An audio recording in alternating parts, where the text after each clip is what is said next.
안녕하세요, 선생님. 반갑습니다. 안녕하세요. 네, 안녕하세요. 반갑습니다. 그리고 너무 감사합니다. 아니, 저희가 이제 오늘 조형기 선생님께서 이제 같이 수업 사례 나눔 해주시겠다 하셨는데, 어저께까지도 말씀도 없으셨는데, 지금 일단 계속 안 들어오셔서 제가 한번 전화를 먼저 드려봤는데, 갑자기 무슨 일이 생기셨는지 전화를 일단 지금 안 받으시는 상황이세요.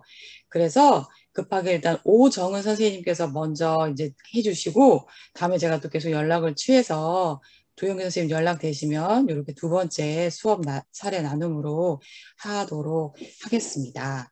그래서 저희 연구회에서 이제 수업 사례 나눔을 시작을 하는데, 하기 전에 한 가지 이제 말씀드릴 게, 저희가 이제 매주 진행될 이 수업 사례 나눔은 참석하지 못하는 선생님들을 위해서 기록으로 남겨서 공유가 돼서 이렇게 기록을 하고 있으니까 선생님들 참조 부탁드리겠습니다. 그럼 인사부터 드리면서 시작하도록 하겠습니다. 안녕하세요. AI 융합교육연구회 회장 손유나입니다. 오늘 함께 하게 되어서 너무 반갑고 또 바쁘신 가운데 이렇게 참여해 주셔서 선생님들 너무 감사합니다. 저는 팀 프로젝트 수업을 그동안 연구했고 공부했고 또 팀 프로젝트 수업에 대해서 많은 수업 경험을 가지고 있는데, 인공지능 앱을 활용한 교육이라든지 인공지능 프로그램을 활용한 교육에 대해서는 지금 저도 이제 배우는 중이고 또 배워야 하는 입장이고 잘 모릅니다. 그래서 지금 아마 이 팀 프로젝트 수업에 관심을 가지고 계시는 선생님들도 계시고, 또 융합 수업에 대해서 관심을 가지고 계시는 선생님들도 계시고, 인공지능을 활용한 교육을 하는 것에 관심을 가진 선생님들도 많으신 걸로 알고 있습니다. 그래서 일단 제가 수업을 먼저 이제 소개해 드리려고 했는데, 요즘 사실 너무 섭외하기 어려운 그 분야의 두 분 선생님께서 이렇게 제가 말씀을 드렸는데, 기꺼이 수업 나눔해 주시겠다고 해 주셔서, 또 오늘 나눔해 주실 두 분 선생님께서 현재 많은 선생님들께서 궁금해 하시는 인공지능을 활용한 수업 사례를 가지고 계시는 분들이어서 두 분 선생님의 수업 사례를 먼저 하는 것이 맞는 것 같습니다. 그래서 이제 그 두 분 선생님들 수업 사례를 충분히 나누고 기록으로 남기고 나서, 또 이제 시간이 있으면 제가 이제 팀 프로젝트 수업에 대해서 나눔을 하고자 미리 두 분 선생님들께도 말씀을 드려 놓았습니다. 저는 처음에는 대안교육 쪽에 관심을 가지다가 이제 미래교육을 공부하게 되면서 교육은 바꿀 수 있습니다라는 책을 이제 출간했는데, 그것이 인연이 되어서 한국교원연수원에서 미래교육과 교사의 역할이라는 주제로 30강짜리 이제 온라인 직무연수를 하게 되었고요. 작년에 제가 이제 AI 융합대학원에서 공부를 하다가 보니까 이 인공지능 앱과 프로그램을 활용한 교육 방법을 연수로 만들면 현장 선생님들께 도움이 되겠다는 생각에 기획을 해서 연수원 측에 제안을 해서 대학원 선생님들 15분을 모시고 함께 이제 30강짜리 또 연수를 끝냈습니다. 그런데 또 며칠 전에 이제 한교원 연수원 측에서 또 이제 연수기획 제안을 해 오셨어요. 그래서 제가 이제 이번에는 이 수업 사례 나눔을 온라인 콘텐츠 연수로 제작해 보면 어떨까라고 생각이 들었습니다. 그래서 이 수업 사례 나눔에서 선생님들께서 검증을 해주시고 반응이 좋고 도움이 많이 되는 것을 추려서 연수원과 콘택을 해서 연수를 만들면 더 많은 선생님들께 도움이 될 수 있을 것 같습니다. 아무래도 이제 연수원 측에서는 연수 포맷도 있고 기술이 더 좋아서 더 질 좋게 선생님들에게 이제 수업 사례를 연수화해 줄 수 있을 것 같습니다. 그래서 이 수업 사례 나눔에 선생님들 사례 이렇게 많이 올려주시면 제가 이제 이게 쌓이면 연수원 측과 잘 소통해서 의미 있는 콘텐츠로 만들 수 있도록 컨택을 한번 해보도록 하겠습니다. 그래서 이제 위에서 말씀드린 대로 일단 제가 이제 그 선생님들 이게 많이 참여해 주십사 해서 이제 아무런 부담 가지지 마시라고 제가 했던 팀 프로젝트 수업 사례를 먼저 나눔 드리려고 했던 건데, 사실 저는 처음에 그 팀 프로젝트 수업을 시도하면서 엄청나게 실패를 많이 했었습니다. 제가 이제 오디세이 학교에서 파견 근무를 했을 때 의욕을 가지고, 지금 생각하면 제가 의욕만 너무 앞섰던 것 같아요. 그래서 첫 장기 팀 프로젝트 수업에 도전했다가 실패한 사례인데요. 이제 그 조력자와 감방자 사이의 선을 조율을 못하고 프로젝트 난이도 조절에 실패해서 아이들 사이에 갈등이 생겨서 끝날 때까지 아이들이 감정적으로 합의를 보지 못한 채 끝났고 또 그럴듯한 결과물도 없어서 아이들도 상처를 받았고 당시 저도 교사로서의 자질이 많이 부족하다는 그런 인지도 받았었습니다. 그래도 그때 제가 이제 그런 팀 프로젝트 수업 자체가 문제가 있다고 생각하지 않고 나에게 문제가 있다는 생각을 버리지 않고 끝까지 그래도 내가 뭐가 부족한가 이렇게 하면서 나에게서 문제점을 찾아내는 과정을 밟았더니 나중에는 또 이 팀 프로젝트 수업 사례로 교육부 장관상까지 받게 되었습니다. 요것도 제가 뭘 특별히 잘해서라기보다는 끈기 있게 했다는 것에 대한 가치가 아니었겠나라는 생각이 듭니다. 그래서 이제 이런 과정들에서 얻게 된 노하우라면 노하우라고 할 수 있고 또 이제 수업 팁이라고 하면 팁이라고 할 수 있는 그런 내용들인데요. 먼저 선생님들 관심도 크시고 또 이렇게 소중한 선생님들의 수업 사례를 나누는 시간을 먼저 이렇게 앞에 가져가다가 또 이렇게 한가해질 때가 있으면 제 수업 사례를 이렇게 나누도록 하겠습니다. 그래서 우선은 현재 많은 선생님들께서 열망하시고 궁금해하시는 인공지능과 직접적인 관련이 있는 수업 사례에 대해서 먼저 나눔의 시간을 가져보도록 하겠습니다. 원래 먼저 이제 그 영원초등학교 조형기 선생님께서 수업 사례 나눔을 해주시기로 하셨는데 먼저 오늘은 오정은 선생님께서 수업 사례 나눔을 해주시기로 하겠습니다. 그래서 이 수업 사례 나눔하기 전에 우리 연구회가 이제 2번의 설문 결과를 이제 했는데 선생님들께서도 많이 참여해 주셔서 그런데 이제 결과를 보면 현장에 50대 선생님들의 인공지능과 미래교육에 대한 관심의 비율이 상대적으로 상당히 높게 나왔습니다. 그 20, 30대 선생님들께서는 컴퓨터나 에드테크, 인공지능 프로그램에 대해서 좀 잘 알고 계시고 정보가 빠른 것에 비해서 우리 같이 40대 후반에서 50대 선생님들께서는 컴퓨터에 대해서는 잘 알고 계시지만 인공지능에 대해서 낯설어 하시는 선생님들이 계시므로 아무것도 모른다는 전제로 오늘 수업 사례 나눔을 해주시면 너무 감사하고 더 좋을 것 같습니다. 그래서 저도 배우는 입장에서 수업 사례를 들을 것이고 또 선생님들께서도 수업 들으시면서 모르는 입장에서 물어봐 주시고 또 이렇게 또 이제 선생님이 가르쳐 주시고 이렇게 진행이 되어서 이 수업 나눔을 들으시면은 아무것도 모르고 계시는 선생님도 바로 내가 이 수업에 도전해 봐야겠다. 도전해 볼 수 있겠다. 이렇게 도전해 볼 수 있게 설명을 해주시면 감사하겠습니다. 그리고 두 번째로는 저희 이 시간은 그 시간의 구애를 받지 않는 수업 사례 나눔의 시간이면 좋겠습니다. 그러니까 이제 딱 정해진 시간 안에 무조건 끝내는 게 아니라 우리는 매주 이 시간에 만나서 진행을 할 예정이고 또 기록으로도 남겨서 이 시간에 이제 사정이 있어서 못 오시는 선생님들 나중에 영상으로 보시고 이렇게 또 따로 공부도 이렇게 하실 수 있도록 그렇게 할 예정이니까 시간에 쫓겨서 급하게 설명하지 마시고 차근차근 충분히 설명해 주는 시간으로 만들어가면 좋겠습니다. 그래서 만약에 이번 주에 질문이 많거나 설명이 길어져서 다 못하면 끊고 또 다음 주에 또 연결해서 이렇게 해주시는 걸로 앞으로 그렇게 진행을 해 가보도록 하겠습니다. 그래서 아무리 사사로운 것이라고 하더라도 혹시 또 내가 이 질문하면 선생님들한테 밑에 끼치는 거 아니야? 이렇게 생각하지 마시고 궁금한 게 있으면 질문을 해주시면 더욱 좋겠습니다. 그래서 우리가 이제 뭐 서로 경쟁하려고 이 시간에 모인 게 아니라 서로 도와서 잘 하려고 하는 것이니까 어떤 질문이라도 궁금한 것이 있으면 물어보는 시간으로 만들어가면 그것이 결국에는 더 많은 선생님들에게 도움이 될 것이다라는 생각이 되어집니다.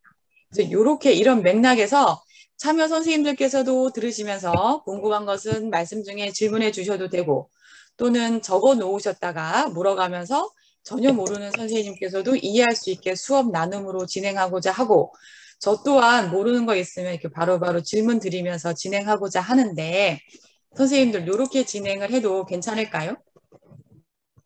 괜찮다고 네, 예 동그라미 괜찮습니다. 예 그럼 그렇게 소리 음소거가 안 되신 분이 계셔가지고 음소거 좀 네. 확인해 주셨으면 좋겠습니다. 예 선생님들 지금 그 이제 선생님들 설명하실 때 음소거해서 좀 전달이 잘 되도록 협조해 주시면 감사하겠습니다. 예, 그러면 선생님들 그렇게 해주시기로 해주셔서 그러면 그렇게 진행을 한번 해보도록 하겠습니다. 네, 그럼 이제 정식으로 다시 소개 말씀 올리겠습니다. 오늘 첫 번째로 수업해 주실 선생님께서는 앱 인벤터로 스마트폰 앱 만들기 수업을 나누어 주실 경원중학교 오정은 선생님이십니다. 큰 박수로 환영해 주시면 감사하겠습니다. 안녕하세요, 선생님들. 사실 이렇게 큰 자리인 줄 모르고 냉큼 한다고 그랬는데 네, 처음에 굉장히 떨렸습니다. 많은 손혜선미의 설명을 듣다 보니까 그냥 편안하게 학생들 했던 거 그 모습 그대로 보여드리면 될 것 같아서 예, 다시 안정을 찾았습니다. 자, 드실 거 드시면서 편안하게 들으시면 되겠고요. 따라하고 싶으신 분들은 따라하셔도 될 것 같습니다. 저는 이제 중학교 1학년 경원중학교 학생들을 데리고 저희 학교는 한 반에 한 33명 정도 되고요. 되게 다인수 학급이고 그 인공지능을 할 때 이제 필요한 것들이 기본적인 기능들이 무엇이 있을까, 어떤 도구들이 있을까라고 했다가 생각을 해봤는데 저조차도 네, 그 앱을 만들 수 있으면 되게 좋겠다라는 생각을 갖게 됐었어요. 그런데 이제 너무 어려울 것 같아가지고 도전을 못하고 있다가 앱 인벤터라는 것은 이제 블록 코딩으로 되어 있거든요. 그래서 되게 문턱이 낮아요. 그래서 어린이도 할 수 있고 그 다음에 선생님들도 할 수 있는데 아주 기본적인 것부터 시작해서 굉장히 고급진 앱까지도 소화시킬 수 있는 폭넓은 그런 도구라서 예, 이제 말씀을 드리려고 합니다. 그리고 제가 지난주에 인공지능 연계 연수를 다녀왔는데요. 메이커 연수를 다녀왔는데 거기서도 짧은 기간 내에 이 넓고 방대한 양을 다 가르쳐 주지는 못했어요. 그렇지만 가장 큰 장점은 처음에 문턱을 갖다가 딱 넘게만 해주면 이 다음부터는 선생님들이 굉장히 이렇게 공부에 되게 열성적이시잖아요. 그래서 금방 그 문턱을 넘어서 접근을 하실 수 있을 것 같더라고요. 그래서 제가 1차 시분량 했던 거 선생님들하고 같이 진행을 해보도록 하겠습니다. 자, 제가 줌을 주로 사용하지 않고 구글을 많이 사용을 하거든요. 그래서 공유할 때 조금 부족한 면이 있더라도 이해를 해주시면 감사하겠습니다. 자, 지금 보이시는 게 앱 인벤터고요. 딱 봤을 때 이제 핸드폰 같은 모양이, 휴대폰 같은 모양이 나와 있고, 그 다음에 왼쪽, 오른쪽, 뭐 팔레트, 컴포넌트 같은 여러 가지들이 있습니다. 그래서 이 기능들을 갖다가 블럭처럼 이렇게 조립하고 그 다음에 코딩도 같이 들어가게 되면 기능을 할 수 있어서 실제로 처음에 되게 간단한 앱이지만 저만의 앱을 만들었을 때 굉장히 감동이 있었던, 아이들도 마찬가지로 감동이 있었던 그런 프로그램이 있기 때문에 오늘 소개를 시켜드리려고 합니다. 자, 지금 보시는 게 저희 이제 가장 최근 게 이제 3월 달에 있던 자유학기제 1기가 끝나고요. 그 다음에 저희가 강남서초 영재교육원을 하고 있거든요. 근데 10% 정도를 인공지능 관련 교육을 반드시 해야 됩니다. 그래서 저희가 준비한 것이 바로 5월 달에 시작을 했거든요. 그래서 첫 번째 집합수업 1교시라고 되어 있고요. 이게 구글 클래스룸 그 내용입니다. 자, 그래서 보시면 아이들하고 할 때 첫 번째로 필요한 것이 노트북을 가지고 와야 돼요. 그래서 노트북을 가지고 오고 그 다음에 교재로는 모두의 앱 인벤터라는 교재를 갖다가 저희가 참고를 했습니다. 자, 그래서 노트북 외에 이제 스마트폰 어차피 어플리케이션을 갖다가 만드는 거기 때문에 학생들이 스마트폰이나 태블릿이 있어야 돼요. 그래서 노트북과 그러니까 컴퓨터와 스마트폰이 있어야 되는데요. 그 와이파이나 뭐 화면 녹화 가능할 것이라고 했는데 이건 조금 이따가 설명드리도록 할게요. 자, 영재원 같은 경우에 영재원 태블릿이 있기 때문에 개인 노트북만 가지고 왔어도 상관이 없었습니다. 그리고 화면 분할을 하거나 아니면 태블릿으로 또는 스마트폰으로는 제 강의를 보고 그 다음에 노트북으로는 따라하기 식으로 작업을 했기 때문에 개인 이어폰을 가지고 오라고 얘기를 했습니다.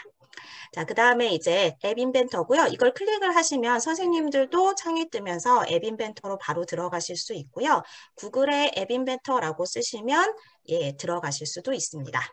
자, 그 다음에 학교에서 하실 때는 이제 무선 인터넷을 다 잡아주셔야 되잖아요. 그래서 이 과정이 좀 힘들었을 뿐이고, 첫 번째 시간만 넘으면 재미있는 시간이 계속 펼쳐지거든요. 애들도 첫 번째 시간이 좀 어렵다라고 생각을 낯설다, 어렵다보다는 낯설다라고 생각을 하시면 될 것 같습니다. 그래서 사이트 접속하고 그 다음에 화면 구성 먼저 디자인 메뉴들 그런 것들 보고요. 이렇게 하도록 얘기를 했고요. 자, 그래서 첫 번째로 제가 이제 만들어 놓은 동영상 보면서 선생님들과 함께 해보도록 하겠습니다.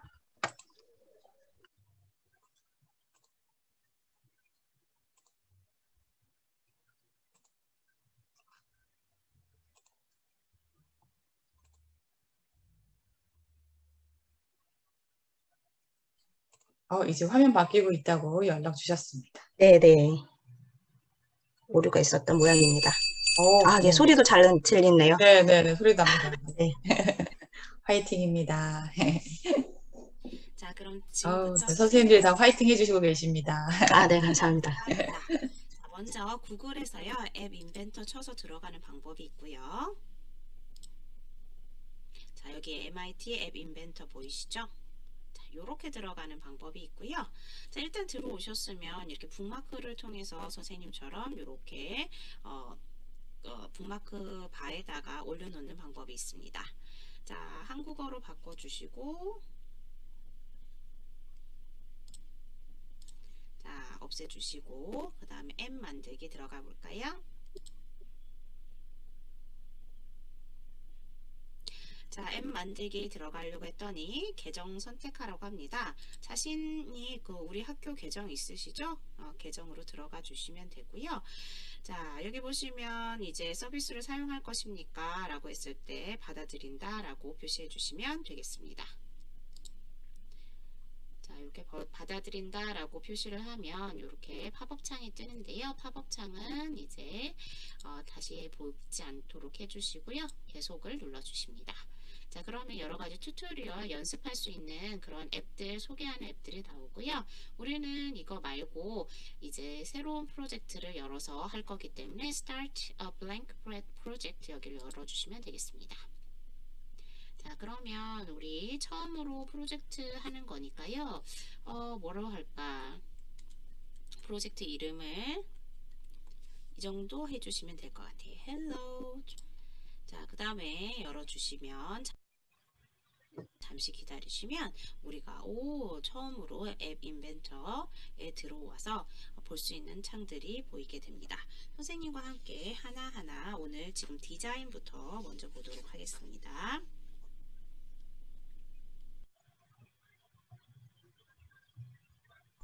자, 지금부터 앱 인벤터 구석구석 살펴보기를 하도록 하겠습니다. 자, 앱 인벤터를 사용할 준비가 완료되었죠? 그래서 앱 인벤터가 어떻게 구성되어 있는지 알아보도록 할게요. 자, 맨 위에 있는 것을 상단 메뉴라고 얘기를 합니다. 자, 그래서 프로젝트고요. 자, 우리 파일 저장하거나 새로 만드는 것처럼 프로젝트를 저장하거나 뭐 다른 이름으로 저장하거나 시작하거나 이런 일을 할 수가 있습니다. 자, 그 다음 연결이 있어요. 그래서 이거는 이제 스마트 기기 또는 에뮬레이터라고 있는데 우리는 AI 컴패니언 이 앱을 사용을 할 거거든요. 그래서 여기에 들어있다라는 사실 알아두시면 되고요. 그 다음에 빌드는 APK라고 이제 핸드폰용 스마트폰용 그 앱을 갖다가 만드는, 그래서 실제로 이걸 가지고 이제 설치도 할 수 있고 저장도 할 수 있다라고 생각을 해주시면 되겠습니다. 자, 그 다음에 여러 가지 세팅이 있고요. 도움말, 그 다음에 자, 넷 프로젝트가 있어요. 그럼 넷 프로젝트 해보시면 지금 조금 전에 만들었던 헬로라는 이름의 프로젝트가 있죠. 그 다음에 뷰 트레스는 휴지통 개념이에요. 나중에 버렸던 프로젝트 다시 살릴 때 쓰는 거고요. 그 다음에 여러 가지가 있는데 여기 언어 설정이 있는데 한국어로 설정을 해주셔야 우리 친구들이 잘 할 수가 있고요. 그 다음에 여긴 자기 계정이다 라고 생각을 하시면 됩니다. 자, 언제나 여기는 이제 내 PC에 저장이 되는 게 아니라요. 그 인벤터 서버에 저장이 되기 때문에 학교에서 작업을 하다가 그냥 저장을 하고 집에 가도 뭐 다른 거 필요 없이 다른 컴퓨터로도 우리 프로젝트를 계속 이어서 할 수 있는 장점이 있다라고 생각을 해주시면 되겠네요.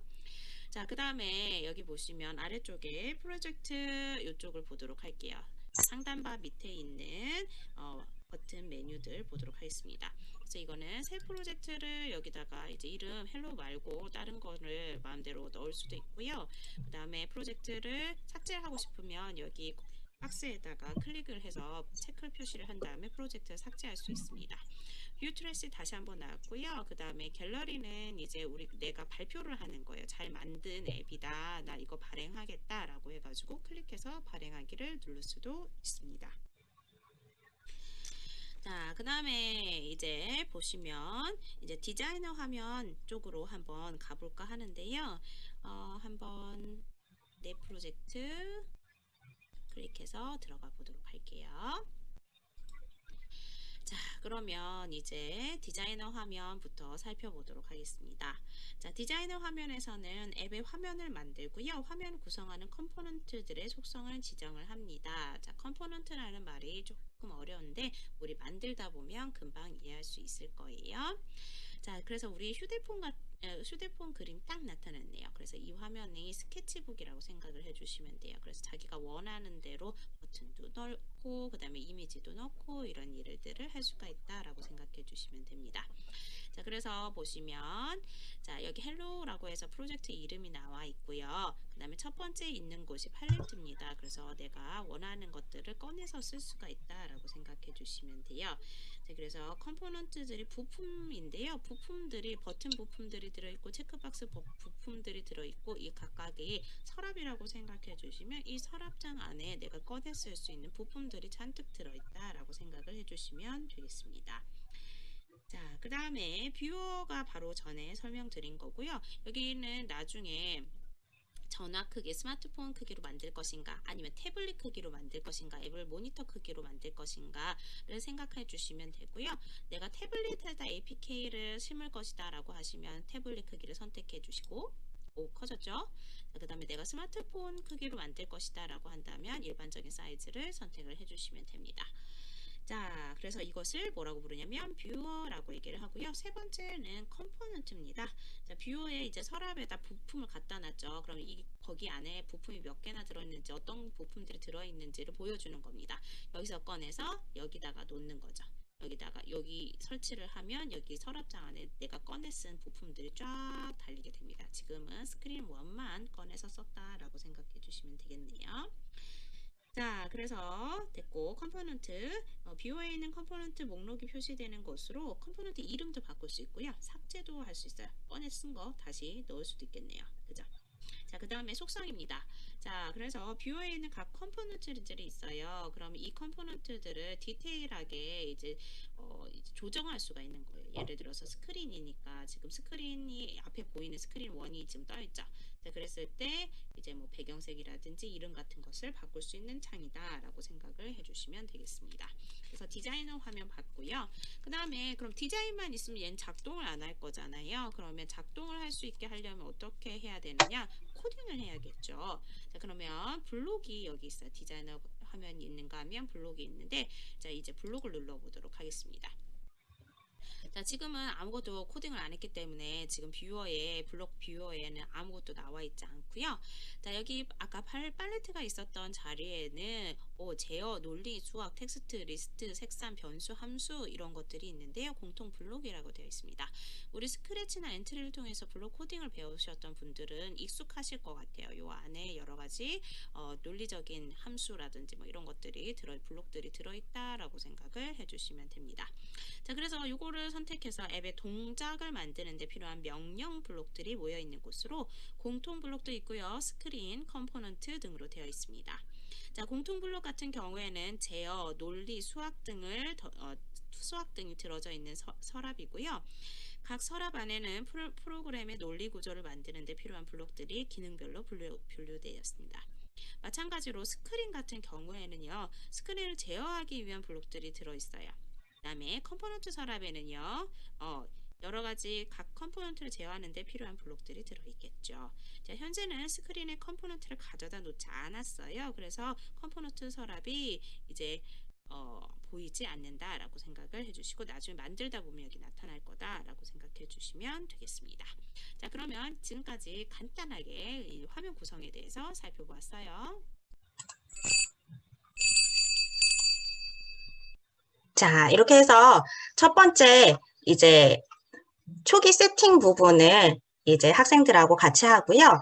그 다음에는 바로 이어서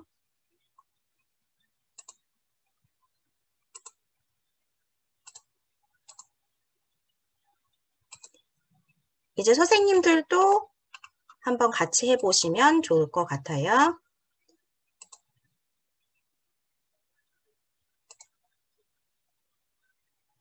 자, 그래서 이제 준비가 됐다고, 이제 초기 세팅이 됐다고 생각을 하면 학습 내용은요, 이제 프로젝트 파일하고 우리 실행 파일이 있잖아요. 그래서 프로젝트 파일은 과정 파일이고, 그 다음에 서버에 저장되어 있는 거고, 집에 가서도 언제나 꺼내서 쓸 수 있는 거고, 그 다음에 실행 파일로 APK 파일을 사용하거든요.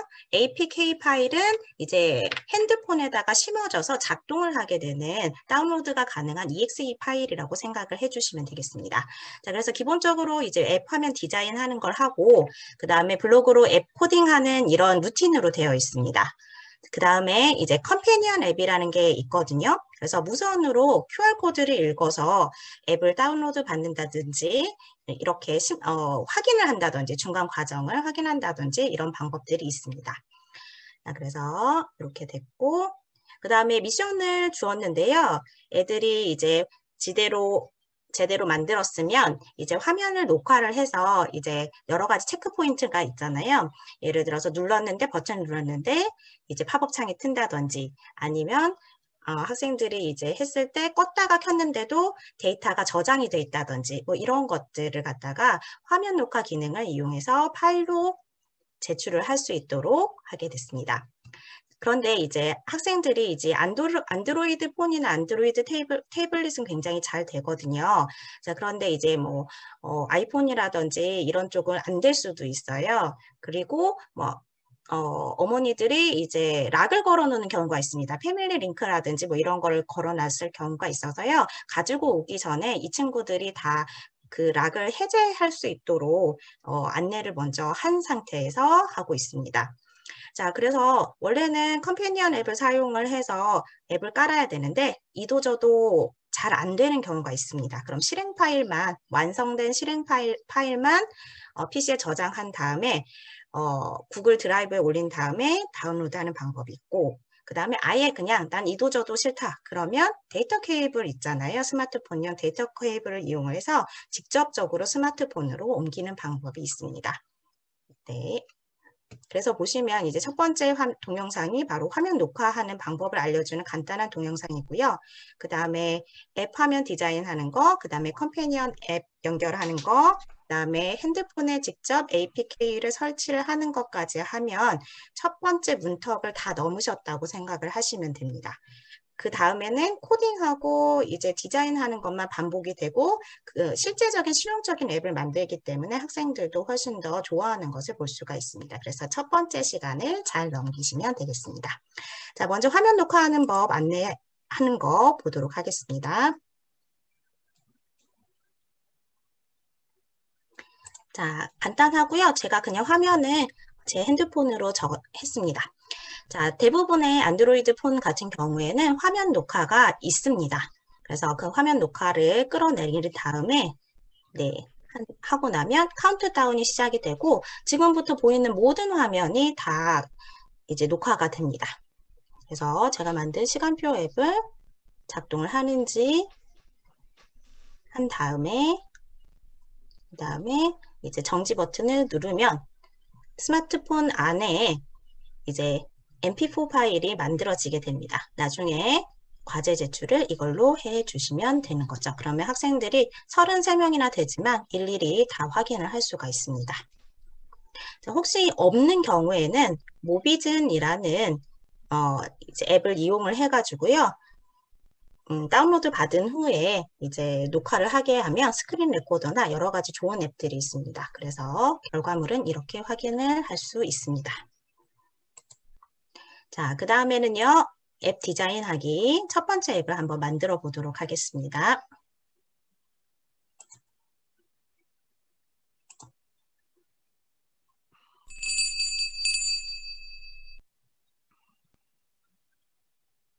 자, 그러면 새 프로젝트를 시작을 해 볼까요?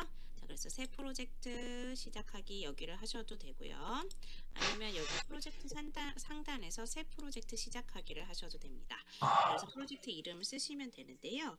프로젝트 이름은 한글로 쓸 수 없고요. 알파벳으로 시작해야 되고 숫자 알파벳 밑줄 외에는 다른 문자는 포함할 수가 없습니다. 자, 그래서 프로젝트 이름을 헬로우로 해가지고 시작을 할 건데 이미 우리 전 영상에서 헬로우라는 것을 했죠. 그래서 취소해 주시고 얘를 2번 클릭해서 열어두도록 하겠습니다. 자, 그러면 헬로우 프로젝트 시작해 보도록 할게요. 자, 프로젝트가 처음 생성되면 우리 설명했듯이 디자이너 화면이 생겨야 되죠. 그래서 여기 헬로우 프로젝트 디자이너 화면 들어와 자, 화면 왼쪽에 있는 팔레트 패널의 사용자 인터페이스 서랍에서 레이블을 한번 드래그 해보도록 하겠습니다.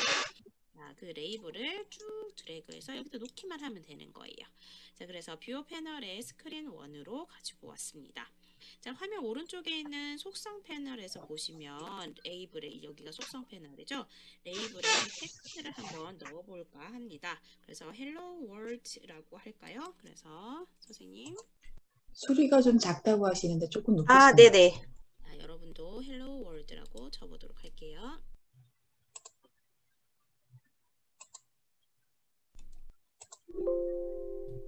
이런 식으로 쳐주면 되고요. 자, 그 다음에 팔레트 패널의 사용자 인터페이스 서랍에서 버튼을 클릭해서 레이블 1 아래쪽에 표시를 합니다. 자, 끌어와 볼까요? 드래그 하시면 돼요. 이 파란색 선이 어디다가 놓을 건지를 결정을 해줍니다. 그래서 컴포넌트가 들어갈 위치를 알려주는 선을 보면 어디에 들어갈지 파악할 수가 있는 거죠. 자, 그러면 바로 밑에다가 버튼 텍스트를 놓도록 할게요.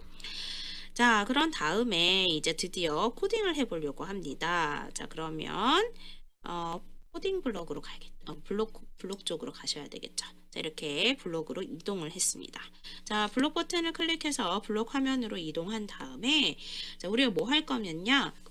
거냐면요. 버튼을 클릭했을 때 실행될 기능을 만들기 위해서 블록 패널에 있는 버튼 2를 선택한 후 그 안에 언제 버튼 클릭했을 때 블록을 뷰어로 드래그해서 가져오려고 합니다. 자, 그러면 어디요? 이 버튼 1을 버튼 1 여기 있죠. 그래서 언제 버튼 1 클릭했을 때 요거입니다. 요걸 갖다가 이제 여기다가 놓을게요. 자, 그런 다음에 블록 패널에 있는 레이블 1을 선택한 후에 그 안에 있는 지정하기 레이블 1 텍스트 값을 블록으로 드래그해서 언제 버튼 1 클릭했을 때 블록의 실행 영역에 연결합니다. 그럼 해보도록 할게요. 자, 이번에는 레이블 1을 선택하고 레이블 1을 눌렀더니 여기 사용할 수 있는 것들이 많이 들어있죠. 자, 컴포넌트 중에서 자, 지정하기 1 텍스트 값 여기 있네요. 지정하기 1 레이블 1 텍스트 값이 있죠. 자, 얘를 갖다가 하시는데 얘가 철컥 붙을 거예요. 요 안에다가 놓으면 철컥 안 붙었네. 다시 이렇게 놓으면 딱 하는 소리와 함께 철컥 붙게 됩니다.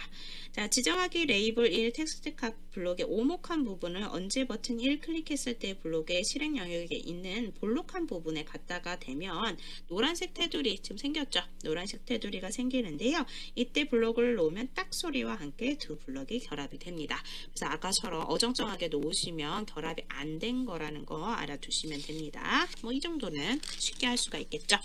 자, 그 다음에 블록 패널의 텍스트를 선택한 후에 자, 텍스트 선택해 볼까요? 선택한 후에 따옴표 블록 맨 위에 있네요. 얘를 드래그해서 지정하기 레이블 1 텍스트 값 블록 뒤에다가 연결을 합니다. 자, 또 노란색이 생기고요. 철컥 소리가 나게 되죠. 자, 그 다음에 이 따옴표 블록에 앱 인벤터의 세계에 오신 것을 환영합니다를 입력해 보도록 하겠습니다. 여기 클릭해서요.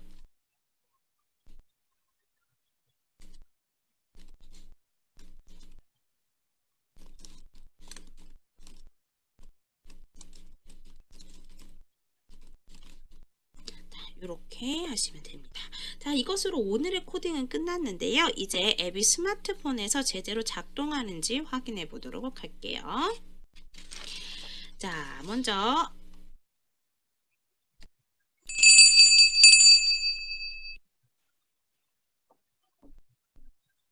자, 그 다음에는 이제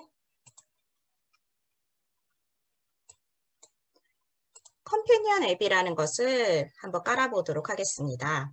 중간중간 앱을 확인할 수도 있고요. 무선으로 와이파이로 APK를 다운로드 받을 수 있도록 도와주는 앱입니다.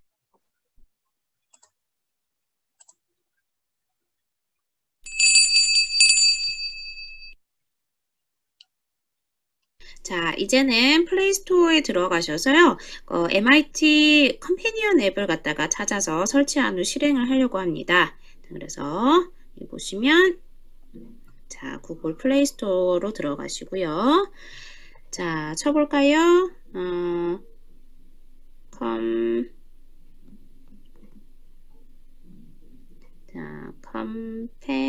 컴패니언 앱.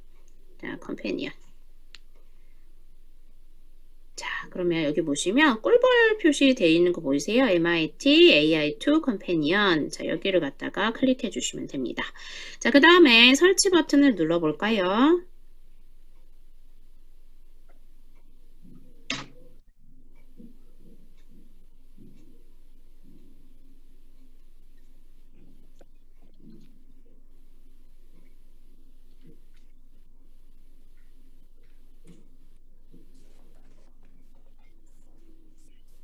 네, 그러면 열어보도록 하겠습니다. 자, 허용해 주시고요. 자, 이렇게 되면 이 앱이 지금 설치가 된 거고요.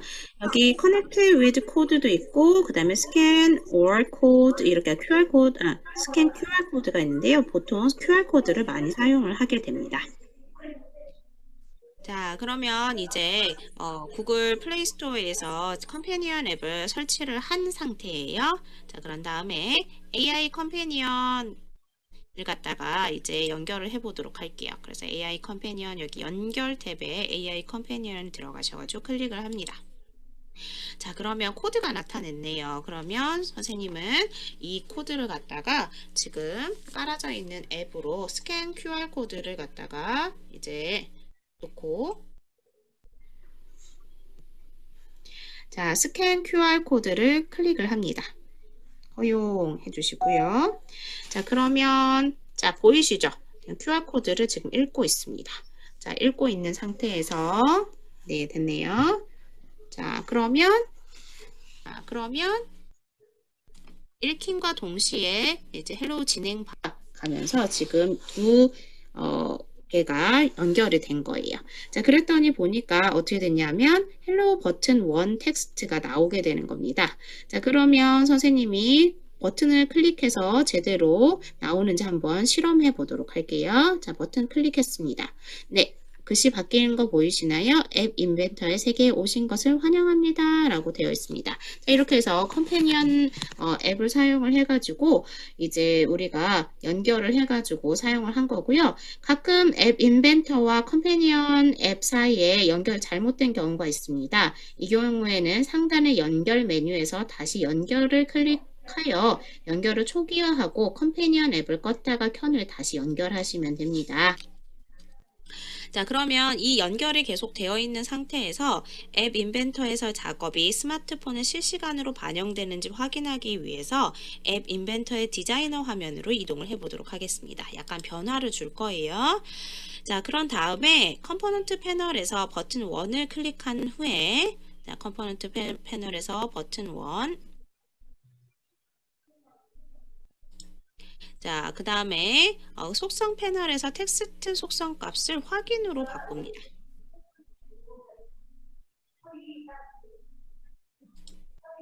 자, 확인. 자, 확인을 입력을 했죠. 자, 그럼 여기 확인으로 바뀐 거 보이시나요? 네, 그런 다음에 선생님 들고 있는 태블릿에도 마찬가지로 확인으로 화면이 바뀐 것을 알 수가 있습니다. 자, 이런 식으로 연동이 잘 되는지 확인을 하시면 되겠네요.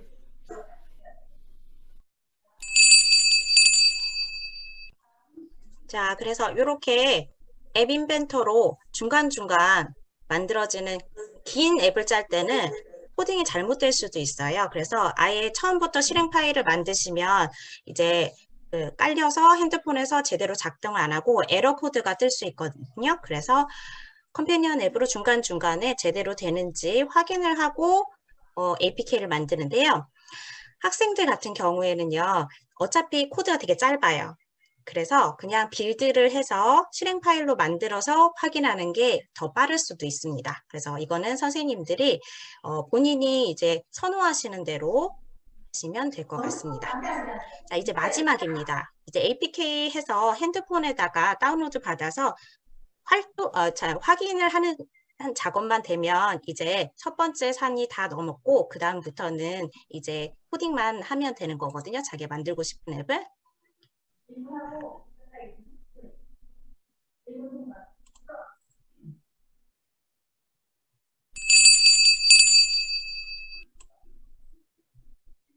자, 그럼 이번에는 두 번째로 실제로 이건 컴패니언 앱에서 작동한 거지 스마트폰에서 작동한 건 아니잖아요. 그래서 APK라는 실행 파일을 만들어 가지고 휴대폰에다가 또는 태블릿에다가 심어 보도록 하겠습니다. 자, 이번에는 안드로이드용 설치 파일인 APK를 만들어 스마트폰에 설치해 보겠습니다. 앱 인벤터는 두 가지 방법으로 APK 파일을 작동을 하는데요. 하나는 QR코드 스캔을 통해서 스마트폰을 내려받는 거고요. 다른 하나는 컴퓨터에 내려받는 것입니다. 하지만 우리 같은 경우에는 스마트폰에 직접 내려받을 컴퓨터에다 저장할 필요는 없잖아요. 그래서 직접 내려받아서 설치해 보도록 하겠습니다. 자, 앱 인벤터의 상단에 드디어 사용할 게 왔죠. 빌드를 사용을 해보도록 할게요. 자, 빌드에서 APK용 QR코드를 제공, 이걸 갖다가 클릭을 하시면 되겠습니다. 자, 그러면 사이드 진행바가 이제 하면서 컴파일링 하면서 이제 실제로 실행 파일을 만들어 주고 있습니다. 내보내기 직전인 상태가 되는 거죠. 자, 이게 좀 시간이 걸립니다. 그래서 꿋꿋하게 좀 기다려. 이렇게 간단한 앱도 이렇게 오래 걸립니다. 잠깐 기다려 주시고요.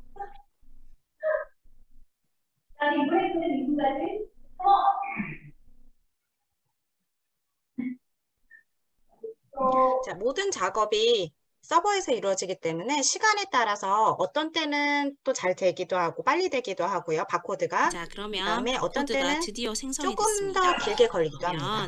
그러면 다시 핸드폰이나 태블릿에서 꿀벌 표시 컴패니언 앱을 실행시키신 다음에 자, 이렇게 컴패니언 앱을 실행시키신 다음에 스캔 QR코드를 누르십니다. 자, 그래서 나타난 QR코드를 찍으시면 읽어주시고요. 자, 읽게 되면은요. 이제 여러 가지 경고가 나옵니다. 자, 이러한 형식의 파일을 기기를 손상시킬 수 있습니다. hello.apk를 다운로드 하시겠습니까? 우리는 할 거죠. 그래서 확인 눌러주시면 되고요. 우리가 만든 거 할 거예요. 자, 그 다음에 다운로드 되었습니다. 라고 된다면 열기를 클릭해 주십니다. 자, 실제로는 자, 그러면 이제 이 않습니다. 애플리케이션을 설치하시겠습니까? 라고 하시면 과감하게 설치 버튼 눌러주시고요. 자, 그 다음에 무시하고 설치 확인 무시하고 설치를 시켜주시면 됩니다. 경고 문구 다 무시해 주세요. 자, 구글 플레이 스토어에서 저희가 점검을 받지 않아서 자, 그러면 설치 등록하지 않은 앱이라서 앱 설치가 완료됐죠? 그 다음에 열기. 자, 그러면 아무것도 아닌 것처럼 밋밋한 화면에 아까 썼던 헬로 월드가 있고요. 어떤 액션이 있냐면 확인 버튼을 누르면 어떻게 돼요? 텍스트가 바뀌게 됩니다. 제대로 바뀌었네요.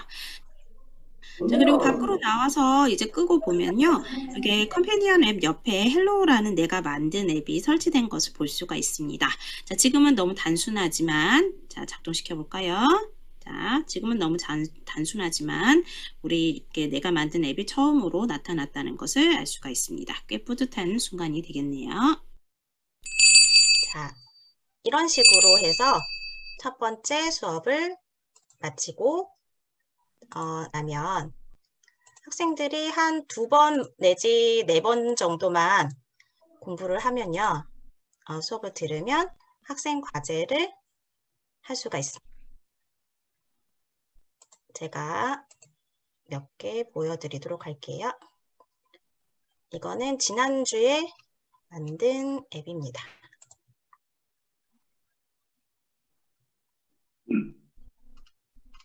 그래서 보시면 이렇게 화려하게 시간표를 만드는 학생도 있고요. 그래서 이렇게 내라고 합니다.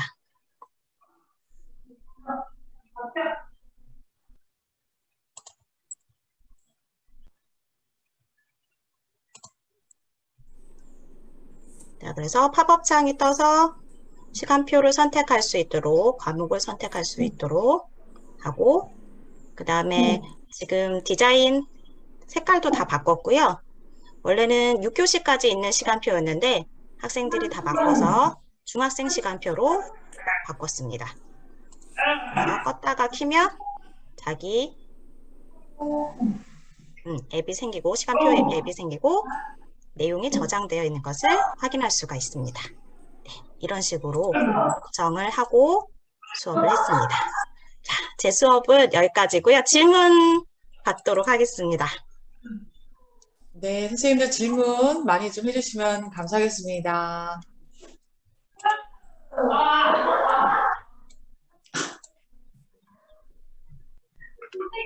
참고할 책 부탁드린다고 선생님께서.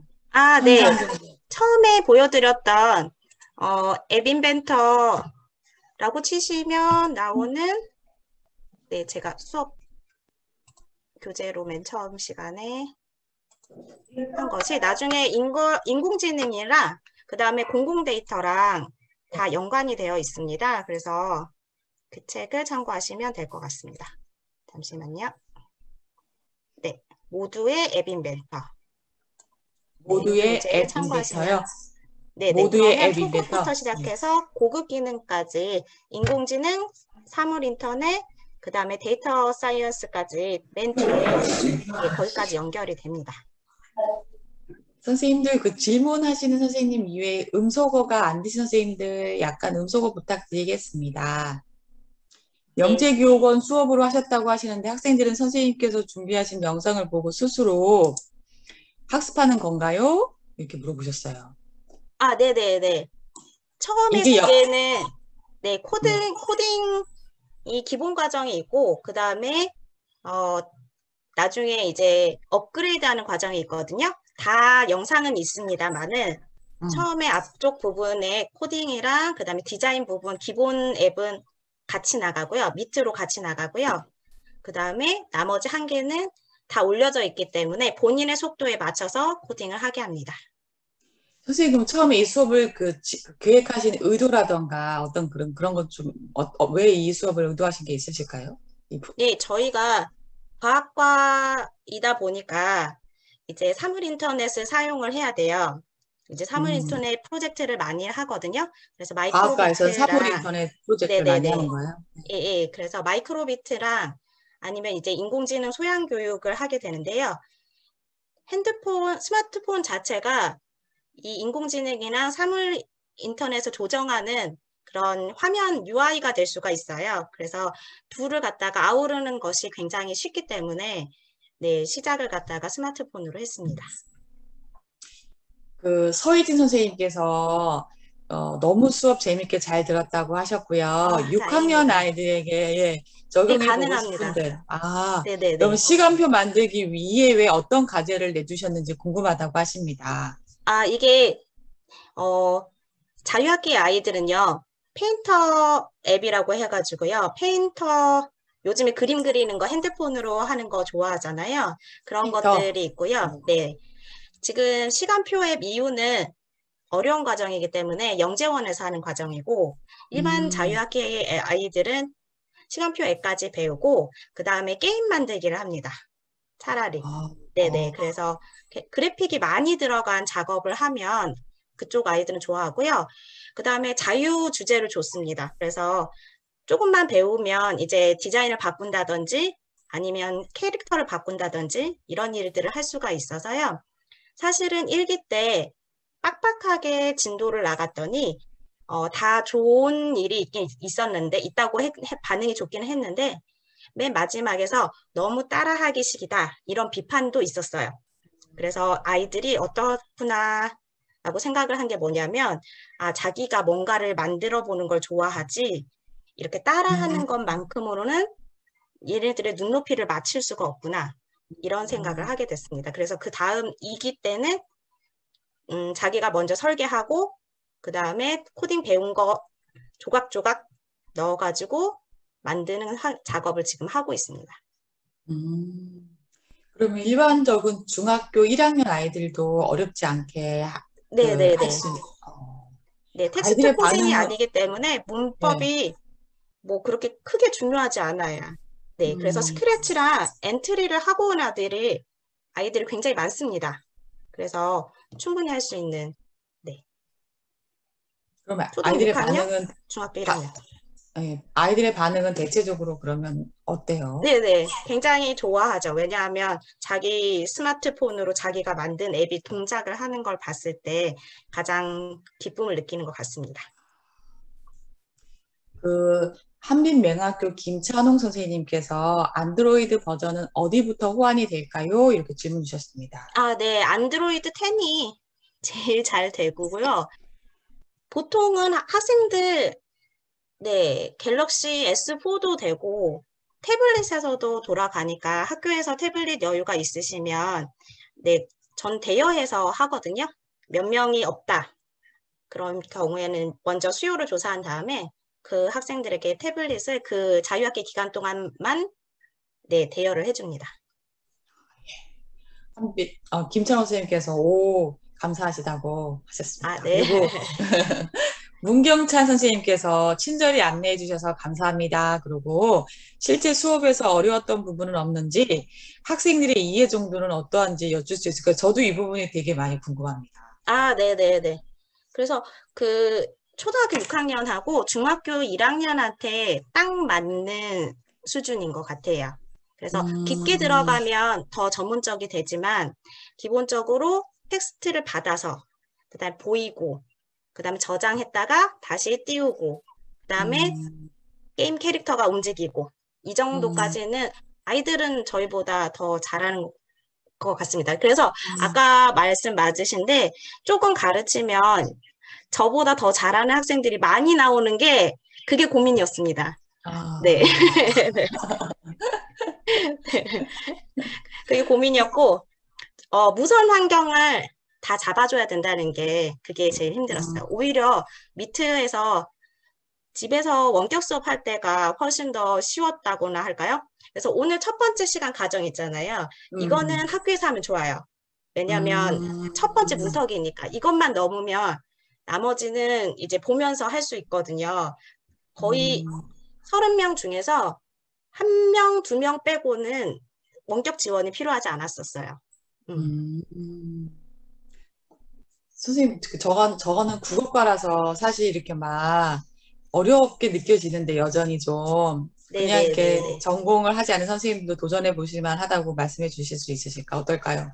네네네. 저도 생물이잖아요.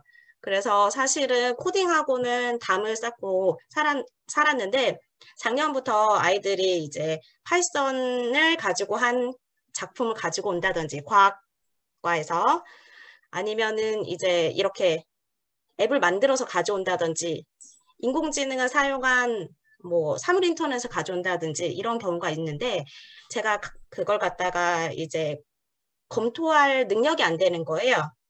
우리가 심사를 해야 되는데 그래서 그때부터 이제 세상이 변했구나 이제 공부는 해야겠구나 이렇게 생각을 했고요. 저도 지금 책 보고 시작한 지 지금 동영상 보시면 3월 15일이라고 찍혀 있잖아요. 그때부터 공부한 겁니다. 근데 제일 좋은 건 올해 저지르는 3월 15일. 올해 3월 15일. 오. 그래서 그때 멋모르고 시작해서 2달 정도면 학생들고 저고 준비가 어느 정도는 되는 것 같습니다. 선생님, 그러면 이게 예를 들어서 융합으로 해서 네네. 그 이제 앱 만드는 정보나 이런 과학이나 이런 거랑 하면 인문학 쪽으로 여기서 또 선생님 다른 과목 선생님들도 네. 많으시니까 접목이 가능한 부분이 있을까요? 아니면 방법 예, 이렇게 되게 하면 많은 좋겠다. 게 그 번역기 끌어다가 쓸 수 있고요. 뒤에 보면 단어장 앱 만들기 뭐 이런 것도 아, 있고, 예, 예. 오히려 그쪽이 더, 어, 저희는 꼭 사물 인터넷으로 좀 많이 가야 되거든요. 아니면 티처블 머신, 음, 티처블 그 인공지능하고 연계를 꼭 해야 돼요. 그런데 음, 이제 어문학 계열 같은 경우에는 거기까지 들어가지 않아도 충분히 이렇게 할 수 있는 것들이 되게 많은 것 같아요. 기초적인 질문인 것 같긴 한데 선생님 왜 그 사물 인터넷을 꼭 가야 되고 티처블 머신을 꼭 가야 되는 거는 무슨 이유가 있어요? 특별한? 그렇게 가게 되면 아, 그러니까 좋아지면서? 과학과만의 약간 그런 과학 쪽 기술하고 하려면 결국에 로보틱스잖아요. 인공지능을 음, 가진 로봇이잖아요. 그래서 되게 네. 강조가 많이 되고 있어요. 아, 궁극적으로 과학과에서는 인공지능 로봇을 만드는 걸 목표로 하기 때문에 그 과정에서 네. 필요한 과정인 건가요? 아니면 데이터 사이언스. 실험을 한 음, 결과를 그래프로 한 다음에 결과값을 잘 모를 경우에 인공지능을 통해서 답을 얻거나 이런 식으로. 음, 있는데 그 음. 사이에 우리가 조정을 해야 되잖아요. 그 사이에 들어가는 게 앱이라고 생각해 주시면 좋을 것 같아요. 선생님들 편안하게 말씀으로도 질문하셔도 됩니다. 음소거 하시고 질문 있으시면 궁금한 거 많이 좀 질문해 주시기 바랍니다.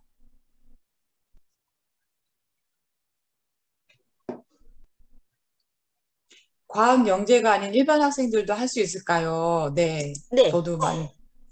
예, 지금 자유학기제에서 오히려 먼저 하고 5월 달에 영재원 애들을 시작을 한 거예요.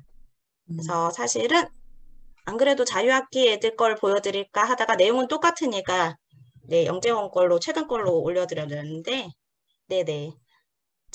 처음에는 정리가 안 됐었어요. 예를 들어서 제가 정리가 안 됐었어요. 이런 순서대로 가르쳐야 되겠다. 왜냐하면 음, 제가 코딩을 가르쳐 본 사람이 아니고 정보교과 사람도 아니고 그러니까 어떤 식으로 가르쳐야 되는지에 대한 고민이 제일 컸어요. 네. 네. 김희정 선생님께서 이렇게 만든 앱으로 사물 인터넷 제어 가능한가요? 아, 네네. 네, 그래서 마이크로비트, 사물인터넷 블루투스로 껐다 켜는 거 있잖아요. 불 껐다 켰다 켜는 거. 그거는 지금도 가능하고요. 마이크로비트랑 연동을 해서 두 가지, 저희가 이제 2학기 때 자유학기 심화 과정을 개설을 하거든요. 그때는 1기나 2기에서 이 앱 인벤터를 배운 학생들 중에서 25명만 골라서 이제 그거는 마이크로비트도 코딩을 하고 앱 인벤터도 코딩한 다음에 블루투스로 연결을 하는 거거든요. 그 작업을 할 거예요.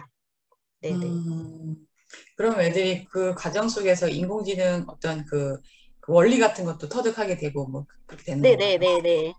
실제적으로 저는 이과라서 그런지 뭐가 눈앞에 만들어지지 않으면 잘 이해가 안 되는 경향이 있어요. 음, 그래서 예, 추상적인 것보다는 구체적으로 얘가 움직여야 이해가 되는 것 같아요. 네. 네. 그 게임도 이제 아이들이 이렇게 만들게 하셨다고 네네네. 말씀하셨는데요. 그러면 언뜻 생각나는 게 예를 들어 이제 수준을 제가 잘 몰라서 애들이 만드는 게임 수준이라는 게 어느 정도인지 그다음에 만약에 저희 국어과 같은 경우에 뭐 끝말잇기라던가 그런 게 많이 나와 네. 있긴 하더라고요 기존에. 네네네. 이제 그런 것들도 애들이 만들어낼 수 있는지 그 정도까지도 그게 궁금합니다. 아, 제가 해본 건 저도 3월 달에 시작해서 되게 소견이 짧은데요. 손가락 달리기 게임이라고 해서 양쪽에서 두 명이서 막 두드리면 끝점에 빨리 도착하는 사람이 이기는 그런 게임 앱 같은 거 만들었었고요. 그 아이들이 음, 보니까 그 움직이는 그리고 공 같은 게 이제 벽에 부딪혀가지고 돌아오는. 그래서 음, 빨리 목표 지점에 바운싱해서 들어오는 거. 뭐 그런 것 어, 정도에 할 수 있고, 스크래치나 엔트리로 할 수 있는 작업은 거의 다 할 수 있다고 보시면 돼요. 서혜진 선생님께서 앱 인벤터가 마이크로비트랑 연동이 되나요? 마이크로비트도 학교에서 할 때 마이크로비트 사이트에서 코딩을 했던 기억이 있어서요. 이런 네, 질문 주셨습니다. 맞습니다. 그래서 양쪽에서 코딩을 하셔야 돼요. 앱 인벤터 코딩 하시고 마이크로비트 코딩 하시고 얘네 둘을 서로 신호를 주고받을 수 있도록 블루투스 모듈을 가지고 와가지고 네, 하셔야 돼요. 음,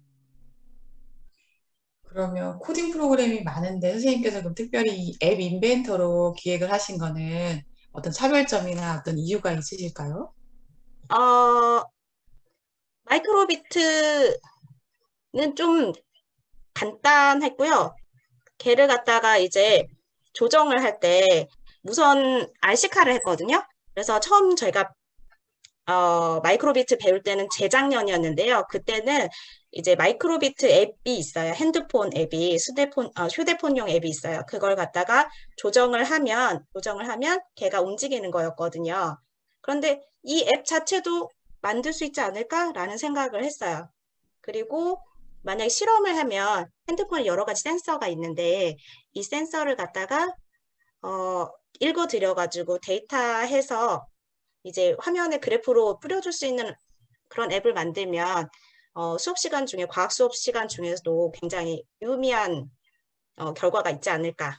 그래서 스마트폰의 기능에 앱이 너무 갖고 싶어서 예, 도전을 하게 된 거죠. 선생님 그러면 그 이제 개별 과제로만 하는 거고 이거는 팀 과제로는 어떻게 가능한지 그런 것도 궁금합니다. 저는 아, 팀 프로젝트에 네네네. 관심이 그, 많아서 베이스를 예, 네. 올해 그 코로나 때문에 팀 과제를 못 한 거고, 네, 음, 이제 2학기 되면 아무래도 팀 과제를 해야겠죠. 왜냐하면 마이크로비트도 알고 앱 인벤터도 아는 학생은 별로 없거든요. 그러니까 둘 중에 하나의 전문가들을 갖다 데리고 와서 이 둘을 만나게 하는 게 예, 저희가 교육령 제고를 하고 있어요. 팀인데 한 분은 음, 마이크로비트를 하세요. 오, 저는 앱 인벤터를 하고 나머지 한 분이 인공지능 소양을 하세요. 그래서 그 세 개 반이 있기 때문에 그 세 개 반에서 모으면 서로 부족한 오, 부분을 채울 수 있을 거라고 생각이 듭니다. 오. 최종계 선생님께서 처음이 쉽지 않으셨을 텐데 자세한 설명 감사드립니다. 네. 전공자인 저보다 훌륭하십니다. 이러고 아니요, 아니요, 다시 아니요. 한번 부끄럽습니다. 감사드린다고. 네. 최종규 선생님도 연수 굉장히 많이 100번 100회 이상 하신 선생님이시라고 하셔서 조만간에 네. 한번 수업 해주신다고 하셨거든요. 아, 네. 너무 감사합니다. 선생님들 또 질문 있으시면 편안하게 해주시면 좋겠습니다.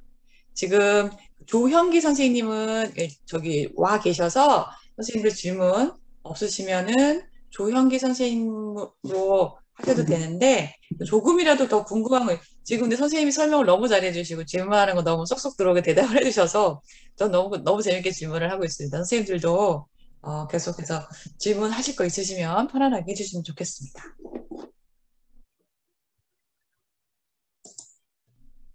그러면 질문이 일단 없으시고 나중에도 또 이렇게 궁금한 거 있으시거나 하면 또 이렇게 오셔서 같이 이렇게 하실 때 그때그때 이렇게 또 질문도 할 수 있고 하니까 그럼 선생님들 그럼 오늘 그 두 번째 조형기 선생님으로 가도 될까요? 괜찮을까요? 네네. 그러면 우리 김철원 선생님께서 수업 나눔 정말 재밌게 들었습니다. 감사합니다. 하고 끊으세요. 오정 선생님 첫 번째 정말로 너무 많이 힘드셨을 네. 텐데 아우, 떨렸습니다. 너무 감사합니다. 잘해주셨고 또 연결해서 계속해서 이렇게 좀 해주셔가지고 계속 오셔가지고 자주자주 이게 앞으로 계속 이렇게 되는 건 지금 말씀하시는 거 뭐 게임 만드는 거나 뭐 이런 사례도 계속 소개해 네네네. 주시면 너무 큰 도움이 될 것 같아요. 네. 그래서 편안하게 와서 진도 나가신 것도 일반 학교 애들한테 한 거 이런 거 또 도움이 많이 네. 될 것 같아서 앞으로도 잘 부탁드리겠습니다. 네, 네, 감사합니다. 수고 선생님들 그러면 박수로, 많으셨습니다. 네, 박수 좀 해주시면 감사하겠습니다. 감사합니다.